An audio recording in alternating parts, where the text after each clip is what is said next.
It's time once again for the Oscars, the annual award show for the year's best movies. In a year where no one could go to the movies. But since nothing can stop Hollywood's biggest stars from giving awards to each other, here are your honest nominees for this year's Best Picture. Prepare for a film about injustice, political activism, the whole world is watching, and social movements that couldn't have come at a more timely moment. Oscar season. It's the Academy Awards of protest, and as far as I'm concerned, it's an honor just to be nominated. In Aaron Sorkin's first film to give the finger to historical truth since, well, his last 4 movies, featuring Borat's wackiest accent yet. Over the course of 10 days, the government called 37 witnesses. Eddie Redmayne's 3rd or 4th wackiest accent yet. Whether we're given permits or not, we're coming. And the guy from Succession doing an impression of Cheech and Chong at the same time. It's a Tom Collins. I know it's kind of a country club drink, but they're delicious. So get inspired for more of the fast-paced Sorkin-y speechifying that can maybe almost change someone's mind about something if they were already open to the ideas in the first place and you caught them on a good day. Chicken Soup for the Liberal Soul. Experience the moving story of Black Panther leader Fred Hampton, Snitch, in an intimate portrayal of the relationship between this backstabbing bullshitter and Jesse Plemons' latest white boy you don't want to mess with, leaving audiences with about as much knowledge of the Black Panther movement as Forrest Gump. Sorry I had a fight in the middle of your Black Panther party. That still definitely deserves a Best Picture nomination, but it's got to sting that Defy Bloods got snubbed while Spike Lee's literal film student got in. You do know you can honor more than one black director at a time, right? At least nominate Delroy Lindo, you cowards. From the colossal castles atop Cahuenga to the bustling boulevards of Boys Town, all of Hollywood is in the tank for Mank.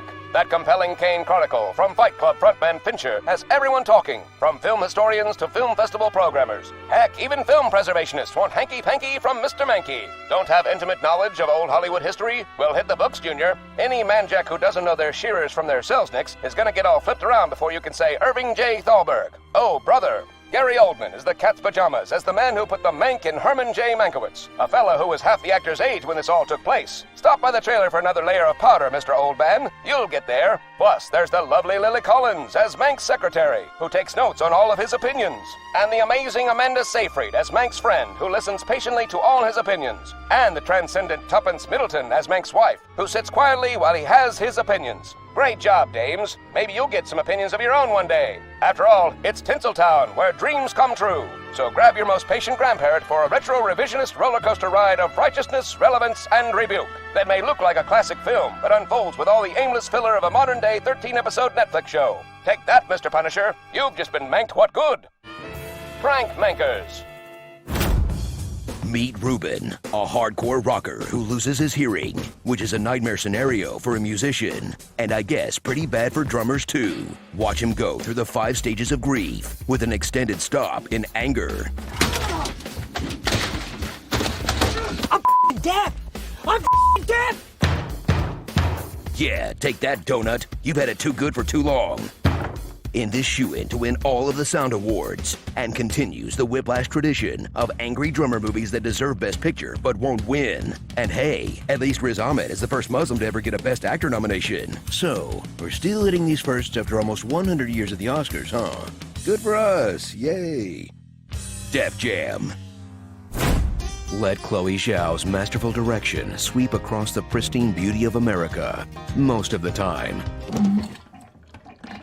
For a documentary full of real people, plus a famous actor so that you'd actually watch it, in this film that could be viewed as an indictment of modern capitalism, or an endorsement for how sweet van life can be. I mean, just look at that puppy. Solid as a rock. Got an indoor stove for hot chow, ample storage, more counter space, and no landlord breathing down your neck. SNL lied to us. Living in a van down by the river is awesome. Bucket Pissed. From the writer-director, who I still haven't forgiven for being so mean to Lady Di, comes the tale of a vigilante who uses herself as man-bait for sexual predators so that she can give these creeps what they truly deserve. A stern talking to. Careful next time you go out, Neil. In this film, with parallels to another story about someone in makeup who hates society. Oh no, a lady Joker with a powerful message for girls. Do not trust men. if they were an adorable comedic actor who peaked around 2010. I want to see you. The real you. At 2, McLovin? Don't kill Bill for some reason.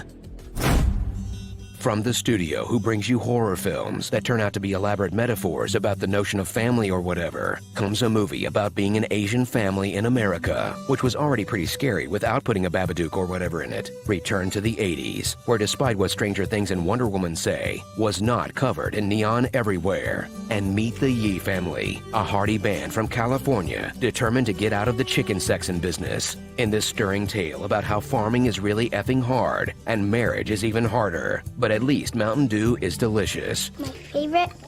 My favorite. 산에서 온 이슬물이에요. 아빠가 몸에 좋다고 그랬어요. Whose deliberate pace will give your brain enough time to connect everything back to The Simpsons. Check it out. Angry dad who loves food. Sad mom who's worried all the time. Devout Christian neighbor. Grandparent who's starting to lose it. A rebellious boy and his smart and respectful sister. And they all cram into a beat-up station wagon. Hey, maybe they should have tried growing tobacco instead of Korean vegetable. Okay, I'll stop. Veggie Tales. Anthony Hopkins gives the performance of a lifetime as an old man refusing help for the dementia that's slowly eating away at his mind. That's such a heartbreaking, torturous, and cruel portrayal of a legend's final days. There's no way you actually watched it. Nuh-uh, no. This year's been hard enough. I'm just gonna watch his TikTok to relax instead.